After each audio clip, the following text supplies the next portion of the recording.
ರಾಜಲೋಕ ಚಾನೆಲ್ಗೆ ಸ್ವಾಗತ.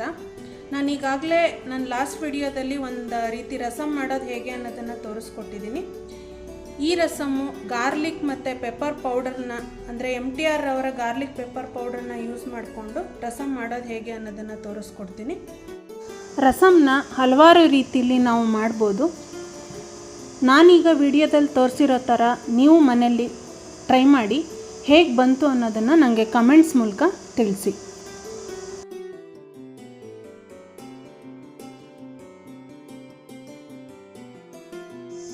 ಇದಕ್ಕೆ ಬೇಕಾಗಿರುವಂಥ ಪದಾರ್ಥಗಳು 4 ಮೀಡಿಯಮ್ ಸೈಜ್ ಹುಳಿ ಟೊಮೆಟೊ ಹಣ್ಣು ತೊಗೊಂಡಿದ್ದೀನಿ. 4-5 ಹಸಿಮೆಣಸಿನ್ಕಾಯಿನ ಈ ರೀತಿ ಮಧ್ಯ ಸೀಳಿ ಕಟ್ ಮಾಡಿ ಇಟ್ಕೊಂಡಿದ್ದೀನಿ. ಸ್ವಲ್ಪ ಕರಿಬೇವು, ಸ್ವಲ್ಪ ಕೊತ್ತಂಬರಿ ಸೊಪ್ಪು, 5-6 ಬೆಳ್ಳುಳ್ಳಿ ಹೆಸಳನ್ನು ಈ ರೀತಿ ಜಜ್ಜಿಟ್ಕೊಂಡಿದ್ದೀನಿ. 2 ಟೇಬಲ್ ಸ್ಪೂನ್ನಷ್ಟು ತೆಂಗಿನ ತುರಿ, 3 ಟೇಬಲ್ ಸ್ಪೂನ್ನಷ್ಟು ಹುಣಸೆ ರಸ, ಸ್ವಲ್ಪ ಬೆಲ್ಲ,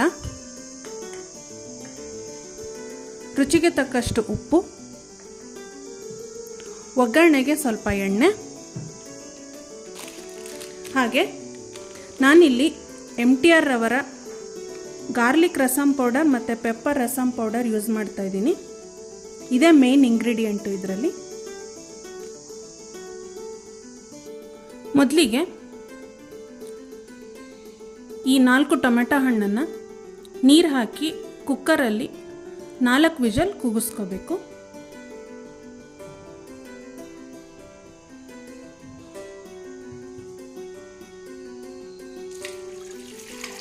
ಟೊಮೆಟೊ ಮುಳುಗುವಷ್ಟು ನೀರು ಹಾಕಿದರೆ ಸಾಕು.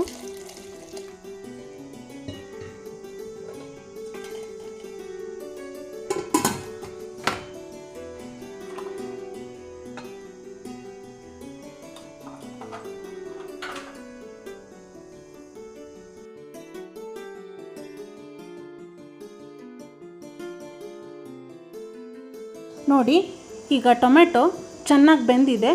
ಈಗ ಈ ನೀರನ್ನು ಸಪ್ರೇಟ್ ಮಾಡಿಕೊಂಡು ಟೊಮೆಟೊ ಸಂಪೂರ್ಣವಾಗಿ ತಣ್ಣಗಾದ ಮೇಲೆ ಮಿಕ್ಸಿಗೆ ಹಾಕಿ ಫೈನ್ ಪೇಸ್ಟ್ ಮಾಡ್ಕೋಬೇಕು.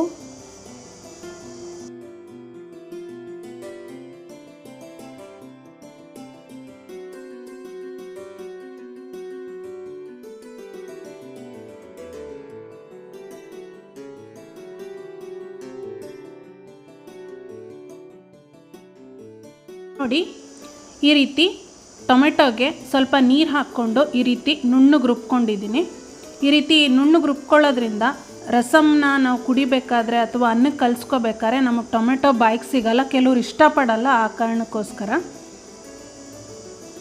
ಈಗ ರಸಮ್ ಮಾಡೋದು ನೋಡೋಣ. ಮೊದಲಿಗೆ ಒಂದು ಪಾತ್ರೆ ಇಟ್ಕೊಂಡಿದ್ದೀನಿ.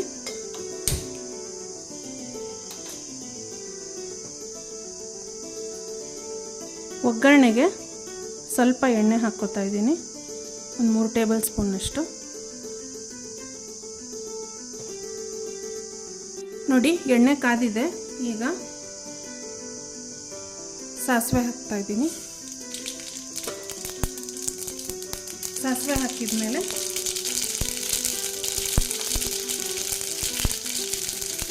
ಬೆಳ್ಳುಳ್ಳಿ ಹಾಕ್ತಾ ಇದ್ದೀನಿ.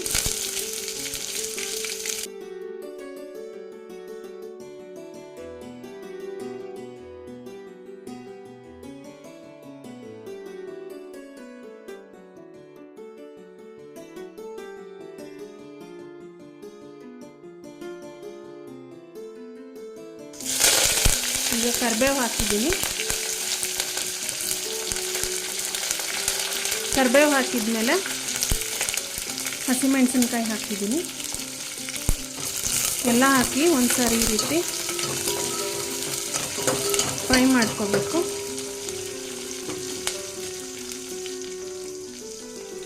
ಈಗ ಹುಣಸೆ ರಸ ಹಾಕ್ತಾ ಇದ್ದೀನಿ.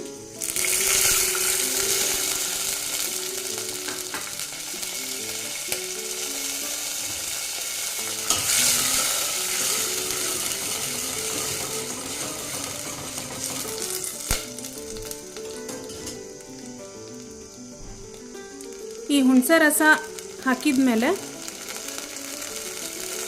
ಪೆಪ್ಪರ್ ರಸಮ್ ಪೌಡರ್ ಹಾಗೆ ಗಾರ್ಲಿಕ್ ರಸಮ್ ಪೌಡರ್ ಹಾಕಿ ಈ ಹುಣಸೆ ಹುಳಿಲೇನೆ ಇದು ಚೆನ್ನಾಗಿ ಕುದಿಬೇಕು.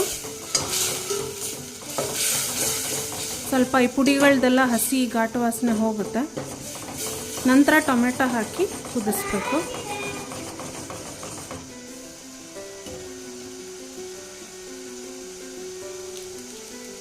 ಎರಡು ಮೂರು ನಿಮಿಷ ಕುದಿಸ್ಕೊಂಡ್ರೆ ಸಾಕು ರಸಮ್ ಪೌಡ್ರ್ ಹಾಕಿದ್ಮೇಲೆ. ನೋಡಿ ಈ ರೀತಿ ಫ್ರೈ ಆದಮೇಲೆ, ಅಂದರೆ ಹುಣಸೆ ರಸ ಎಲ್ಲ ಕುದ್ದು ಗಟ್ಟಿಯಾಗಿದೆ. ಈ ರೀತಿ ಆದಮೇಲೆ ಈಗ ಟೊಮೆಟೊ ಪ್ಯೂರಿ ಹಾಕ್ತಾಯಿದ್ದೀನಿ.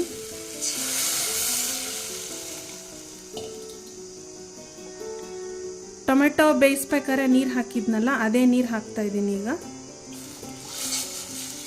ಕನ್ಸಿಸ್ಟೆನ್ಸಿ ನೋಡಿಕೊಂಡು ನೀರು ಹಾಕ್ಕೊಳ್ಳಿ.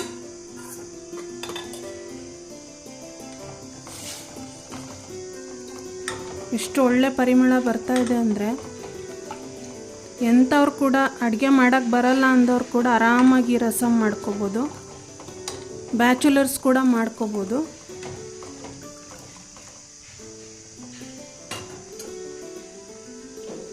ಇದೊಂದು 5 ನಿಮಿಷ ಕುದ್ರೆ ಸಾಕು. ನೋಡಿ ರಸಮ್ ಚೆನ್ನಾಗಿ ಕುದೀತಾ ಇದೆ. ಈಗ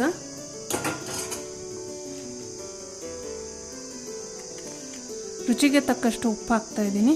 1-1.5 ಟೇಬಲ್ ಸ್ಪೂನಷ್ಟು ಉಪ್ಪು. ತೆಂಗಿನಕಾಯಿ ಹಾಕ್ತಾ ಇದ್ದೀನಿ.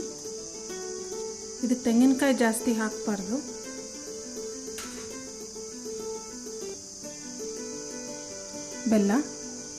ಬೆಲ್ಲ ಹಾಕಿದ್ರೆ ಟೇಸ್ಟ್ ಚೆನ್ನಾಗಿರುತ್ತೆ. ಕೊನೆಯಲ್ಲಿ ಸ್ವಲ್ಪ ಕೊತ್ತಂಬರಿ ಸೊಪ್ಪು. ಬಿಸಿ ಬಿಸಿ ಅನ್ನದ ಜೊತೆ ಟೇಸ್ಟಿ ರಸಮ್ ರೆಡಿ.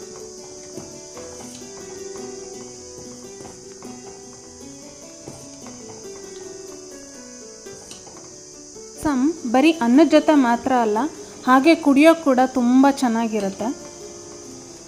ನೀವು ಇದನ್ನು ಮನೇಲಿ ಖಂಡಿತ ಟ್ರೈ ಮಾಡಿ.